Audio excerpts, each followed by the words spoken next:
Muchos pueblos han sabido destacarse a lo largo de la historia, pero la mayoría de ellos, por más fuertes y poderosos que fueran, más tarde o más temprano terminaron desapareciendo o mezclándose con otros pueblos. Seguramente recordarán que en la antigüedad hubo invasiones, conquistas y destrucción de ciudades. Sin embargo, hubo un pueblo muy pequeño que, a pesar de su escaso poder militar, logró permanecer y permanecer hasta la actualidad, atravesando el vasto océano de la historia. Este fue el pueblo hebreo, que logró perdurar gracias a una poderosa convicción, la de sentirse el pueblo elegido de Dios. Abraham, el primer hebreo. El origen y la memoria del pueblo hebreo se encuentra en el libro más leído de la historia. Bien, veamos, ¿cuál creen que es? Peter Pan. La Bella Durmiente. No. Tampoco. El libro es la Biblia. La Biblia nos cuenta que hacia el año 1900 a.C., Abraham, el hijo de un escultor de la ciudad de Ur, selló un pacto con Dios, y este le prometió las tierras de Canaán. Entonces, Abraham emprendió la importante misión que le había sido encomendada. Reunió a todo su pueblo fuera de las murallas de la ciudad y lo guió en el largo viaje hacia las tierras que le habían sido prometidas. Había un pequeño problema. Las tierras de Canaán no eran nada fáciles de habitar. Un gran número de pueblos de la región también estaban muy interesados por ocupar esos territorios. Es que esas tierras eran ricas y fértiles, y además se encontraban justo en el medio de los dos grandes reinos de esa época, el de Egipto al norte de África y el de Babilonia en la Mesopotamia. Estos dos poderosísimos reinos se disputaban estos territorios, ya que por ahí pasaban una infinidad de rutas comerciales. Pero para los hebreos, esa tierra era mucho más que una zona fértil. Como decía la Biblia, era su tierra prometida. Pero el pacto que Abraham hizo con Dios implicaba una cosa más. Él y su pueblo debían renunciar a todas esas religiones que adoraban a muchos dioses e ídolos tallados en la piedra para comenzar a respetar a un único Dios y creador de todas las cosas. Los patriarcas. Yo, Abraham, fui líder de mi pueblo, digamos, el primer patriarca. Un patriarca era un jefe de la familia, pero también era la cabeza religiosa y la persona que imponía las leyes. Del patriarca dependía su esposa, sus hijos y los hijos de las familias allegadas. Al morir uno de ellos, lo sucedía el primogénito. Esto quiere decir, el primer varón de cada familia. El primogénito de Abraham fue Isaac, y el de Isaac, Jacobo, que se hizo famoso porque tuvo 12 hijos, y cada uno de ellos fue patriarca en su tribu. Estas fueron las 12 tribus originarias del pueblo de Israel, el pueblo que sigue las enseñanzas y la palabra de Dios. El cautiverio en Egipto. Entre los hijos de Jacobo, que eran también bisnietos del gran Abraham, José tenía una gran virtud. Soñaba cosas que luego sucedían. Un día José contó uno de sus sueños a sus hermanos. En ese sueño, sus hermanos lo alababan inclinándose ante él.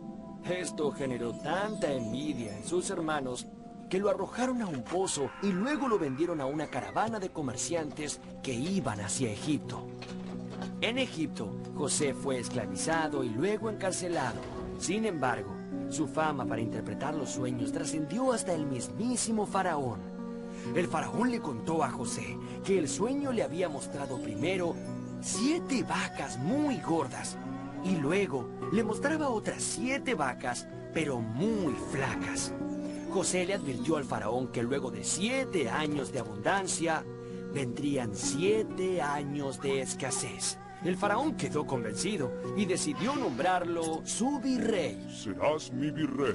Cuando llegaron los años de hambre en toda la región, Egipto había guardado mucho alimento. Mientras tanto, los 11 hermanos de José, desesperados por el hambre, viajaron con sus familias hasta Egipto buscando algo para comer. José los recibió, los perdonó y los protegió. Pero este bienestar no iba a durar mucho. Un nuevo faraón se había hecho gobernante de Egipto y a diferencia del anterior, este temía a los hebreos y los despreciaba mucho. Así que los esclavizó a todos, sometiéndolos a maltratos terribles. La esclavitud en Egipto duró 210 años, pero un día iba a nacer un hombre que se convertiría en el gran libertador, un verdadero héroe. Y ese hombre se llamó Moisés. Una vez que Moisés liberó a su pueblo de la esclavitud, tuvo que deambular unos 40 años en el desierto. Durante este periodo, Moisés subió al monte de Sinaí, donde recibió de Dios, el mismísimo Dios, las tablas de la ley que contenían Los 10 mandamientos. Estos mandamientos eran un código de conducta que todos los hebreos debían respetar. Los hebreos protegieron las tablas en el Arca de la Alianza y las transportaron a lo largo del desierto. Dios estaba probando a su pueblo antes de permitirles volver a la tan ansiada tierra prometida de Canaán. El regreso a Jerusalén. Una vez que los descendientes de las 12 tribus hebreas habían regresado a su tierra, empezó el periodo más esplendoroso de esta civilización, el de los reyes de Israel. Así fue que los hebreos decidieron nombrar a un rey fuerte y capaz de combatir a todos sus enemigos. A finales del siglo XI a.C., el buen juez Samuel designó a Saúl como el primer rey de Israel. Este hombre de gran valor derrotó a los amonitas y a los moabitas, pero no pudo con los filisteos. Entonces, un joven pastor llamado David sobresalió entre todos y desafió al gigante Goliat, jefe de todos los filisteos. David derrotó a Goliat usando la inteligencia y no la fuerza. Con tan solo una onda, le dio un golpe certero al gigante justo en el medio de los ojos. Así fue que venció a los filisteos y alcanzó el objetivo de vivir en paz en la tierra prometida y hacer de Jerusalén la capital política y religiosa del reino. El rey Salomón fue hijo de David y dedicó toda su vida a la construcción del templo de Jerusalén, que era el más imponente de todos los templos dedicados a ese único Dios. Además, Salomón, que era un hombre sabio y justo, buscó por todos los medios evitar las guerras y las invasiones, pero no lo consiguió. Los demás pueblos, asirios, babilonios y egipcios, no estaban dispuestos a que las estratégicas tierras de Canaán quedaran solo en manos de los hebreos. En el año 922 a.C., Salomón murió y se armó un lío tremendo, ya que los hebreos no se ponían de acuerdo en cómo defender sus tierras. Entonces se dividieron en dos reinos, el de Judá al sur y el de Israel al norte. Las invasiones. Durante cientos de años, los dos reinos hebreos vivieron separados. Por ese motivo, no tenían la fuerza suficiente para enfrentar a sus enemigos. El reino de Israel duró casi 200 años hasta que el gran emperador de Asiria, Sargón II, lo invadió, destruyó la capital Samaria y expulsó a los hebreos a otras regiones. El reino de Judá duró más tiempo, hasta que un rey de Babilonia, Nabucodonosor II, invadió la ciudad sagrada de Jerusalén. Destruyó el templo que había construido Salomón y expulsó a todos los hebreos a Babilonia. En la Biblia se recuerda este período oscuro como la primera diáspora. Durante esos años de cautiverio quedaron en el olvido las viejas disputas entre los hebreos de los dos reinos y todos los descendientes de Abraham pasaron a llamarse por igual el pueblo judío. Pero tuvieron que esperar 50 años más hasta que en el 539 a.C. fueron liberados por los persas y lograron volver a la ciudad sagrada de Jerusalén, donde reconstruyeron el famoso templo hecho por Salomón. Todas las penurias que habían superado habían hecho que sus convicciones fueran aún más fuertes. Poco a poco decidieron aislarse de los demás pueblos de la región, convencidos de que su único Dios era la única verdad. Para ello, los profetas advirtieron durante muchos años los mandatos sagrados de las primeras 5 partes de la Biblia que llamaron Torá. La gran diáspora. Por más de 200 años, los judíos se dedicaron a consolidar su religión, su cultura y su forma de vida de acuerdo a las enseñanzas de la Biblia. Pero nuevas invasiones golpearon a los judíos. Primero fueron los griegos bajo las órdenes de Alejandro Magno, y más tarde los romanos anexaron Canaán a su imperio. Aunque por lo general fueron un pueblo pacífico, un día, en el siglo I después de Cristo, los judíos decidieron rebelarse ante tanta opresión. Entonces organizaron una sublevación. Los judíos lucharon contra temibles legiones romanas con insistencia y valor, tanto tiempo como pudieron. Pero el ejército imperial era muy poderoso. Luego de 2 años de estar sitiada y sometida por el hambre, Jerusalén cayó. Tito, emperador de Roma en ese momento, mandó a destruir por segunda vez el templo de Salomón e incendió toda Jerusalén. Los pocos que sobrevivieron se dispersaron por el mundo en busca de otro lugar donde vivir. Una vez más, los judíos fueron un pueblo sin patria.